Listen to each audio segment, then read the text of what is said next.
আমার ছোট জীবনে আমি শুধু চাইতাম কেউ আমাকে নিঃস্বার্থভাবে ভালোবাসুক, যত্ন করুক, শুধু আমার মানুষ হয়ে থাকুক। ভালোবাসার বেলায় এর চেয়ে বেশি চাওয়া আমার কখনোই ছিল না। আমি ভাবতাম পৃথিবীটা অনেক সহজ, সুন্দর। আমি কারোর জন্য এফোর্ট দিলে তার বিনিময়ে আমার জন্য সে এফোর্ট দিবে। কাউকে আমি ভরসা করলে সেই মানুষটা আমার ভরসার মূল্য দিবে। আমি চোখ বুজে বিশ্বাস করতাম আমি কারোর সাথে অন্যায় না করলে আমার সাথেও কি অন্যায় করবে না। পৃথিবী না আমাকে খুব নিষ্ঠুরভাবে বুঝিয়েছিল। জীবনটা আসলে ভয়ঙ্কর রকমের আনফেয়ার। এখানে নিজের সবটুকু উজাড় করে দিয়েও কারো ভালোবাসা পাওয়া যায় না।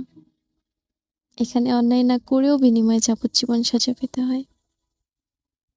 এখানে অনেক ভরসার, ভালোবাসার মানুষও ভীষণ ঠান্ডা মাথায় অমানবিক কষ্ট দেয়, দিতেই থাকে। একটা সময় আমি আফসোস করতাম, অভিযোগ করতাম, তারপর বুঝলাম আফসোস কিংবা অভিযোগে নিয়তি বদলায় না।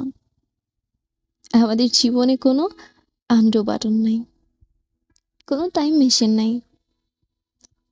আমাদের অতীত বদলানো যায় না, চাইলেও কোনো ভুল মুছে দেওয়া যায় না।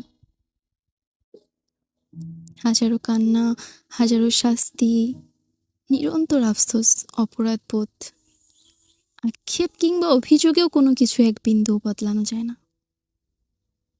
শেষমেশ জীবন আমাকে শীতল কণ্ঠে বলেছে মেনে নিতে।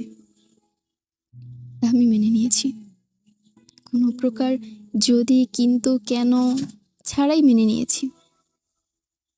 আমার এক বিন্দু অভিযোগ কিংবা আফসোস নেই।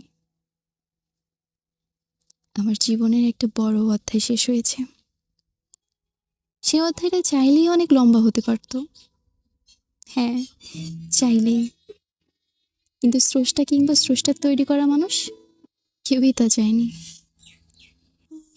বছরের পর বছর যন্ত্রণা টেনে নিয়ে হ্যাপি এন্ডিং নামক মরীচিকার পিছে ছুটে যাওয়ার মতো বোকামি আর হয় না। তাই কোনো কোনো উপন্যাস মাঝপথেই শেষ হয়, শেষ করে দিতে হয়।